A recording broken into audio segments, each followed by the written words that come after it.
entra o ministro da Economia nesta comissão, registra o fato de que nós temos hoje 40% dos trabalhadores fora do mercado formal, ele registra a imensa precarização do trabalho das mulheres, ele registra a absoluto número recorde de desempregados e ele não consegue falar uma proposta de solução, ainda bem, relator, que Vossa Excelência chegou, uma proposta de solução para essa questão.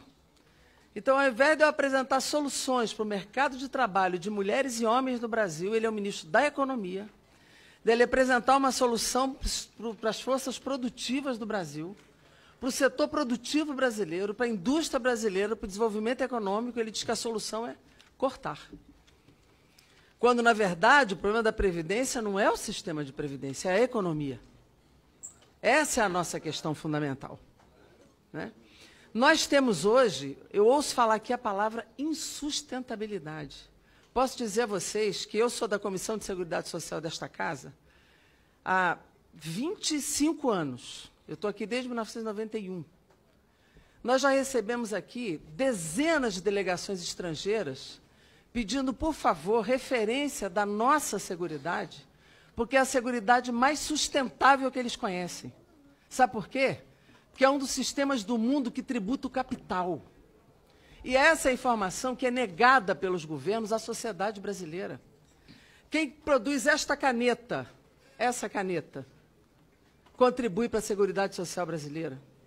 Porque é em cima da contribuição sobre o seu faturamento, sobre o seu lucro, tem contribuição para a Seguridade Social brasileira.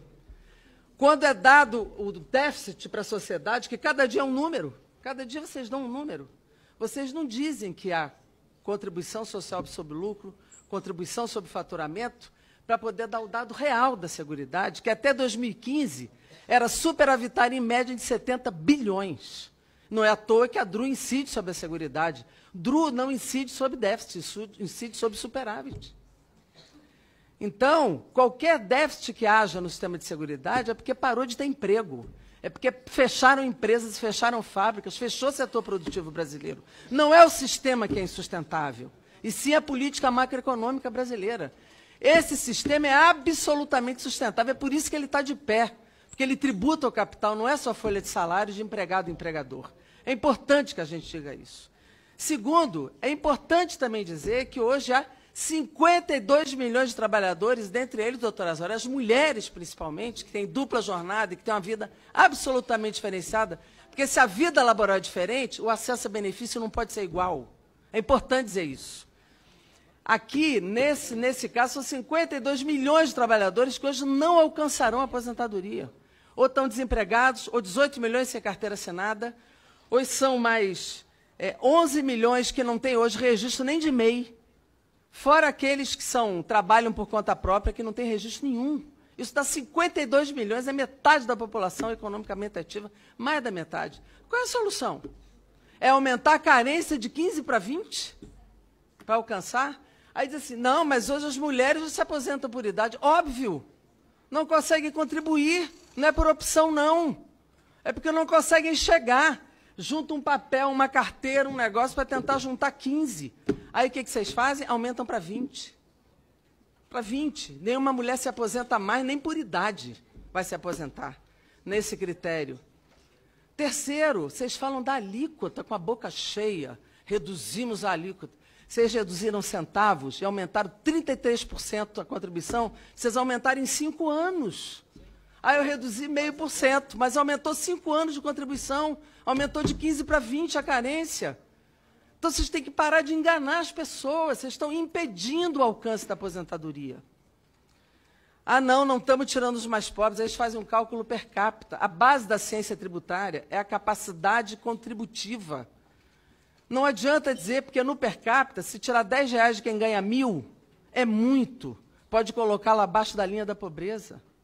Então, é 90% em cima de quem não tem nada mesmo, em cima da população pobre mesmo. E, ao mesmo tempo, você diz, não, mas o governo, na capitalização, vai garantir uma coisa fundamental, um salário mínimo. Olha, é fundamental. Um salário mínimo. Só que aí vocês tiram a pensão por morte de vinculação com o salário mínimo. Então, quando é para botar dinheiro fiscal, quando o banco lucra, vocês bancam um salário mínimo na capitalização. Mas quando é para garantir que a pensão por morte, um trabalhador que ganha 1,5 salário mínimo, vocês reduzem 50% e desvinculam. Aí, quando é para botar no lucro do sistema financeiro, pode ser um salário mínimo. Regime fiscal banca.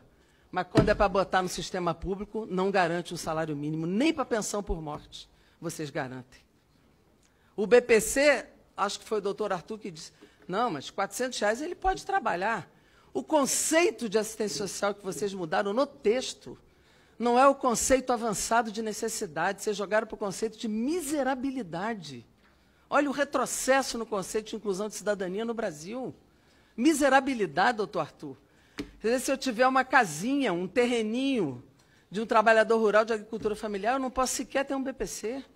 Mesmo que eu tenha renda familiar global com menos de 1/4 salário mínimo. Ah, não mexe em direito adquirido. Como não mexe? Vocês tiraram da Constituição o valor real da aposentadoria. Vocês tiraram o ajuste das contribuições. Que mesmo um servidor público que entrou, uma professora do ensino básico, 80% é mulher, doutora Zélia, que vocês aumentaram a carência, não foi para 20, não foi para 30.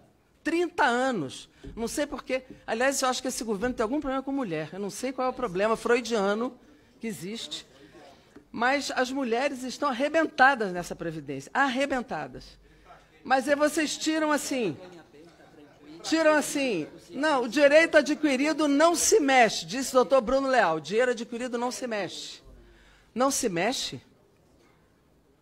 O servidor público entrou em 1980.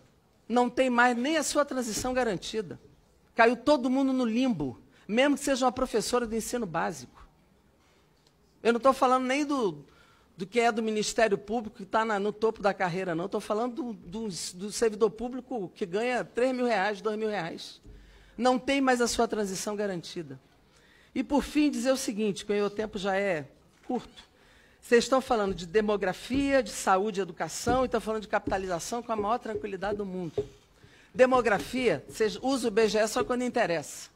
O IBGE está dizendo... Eu vou precisar de 30 segundos, presidente. O IBGE está dizendo aqui, em 80 anos, a pirâmide dos idosos, a proporção vai aumentar de 7 para 10, 6 para 10 apenas. Em 80 anos. Não se faz tabela demográfica apenas em números absolutos de idosos. É a comparação entre ativo e inativo e a produtividade que vocês não estão calculando. Não tem um dado atuarial aqui para a gente avaliar a reforma da Previdência. Saúde e educação, vocês estão muito preocupados, estão tentando desvincular o piso da saúde e da educação do povo brasileiro. E, por fim, capitalização, me desculpe. Capitalização é o indivíduo e o banco. É isso que vocês estão propondo, e isso está lá na Constituição. Inclusive, vocês vedam a participação do ente federativo, que seria o patrão público. E não haverá... Está escrito. Então, vocês escrevam... Deputado, 10 segundos. 10 segundos. O texto está aqui, está vedado. Capitalização significa o seguinte, é você e o banco, você que se vire. Se puder poupar, você poupa. Se não puder, não vai ter benefício.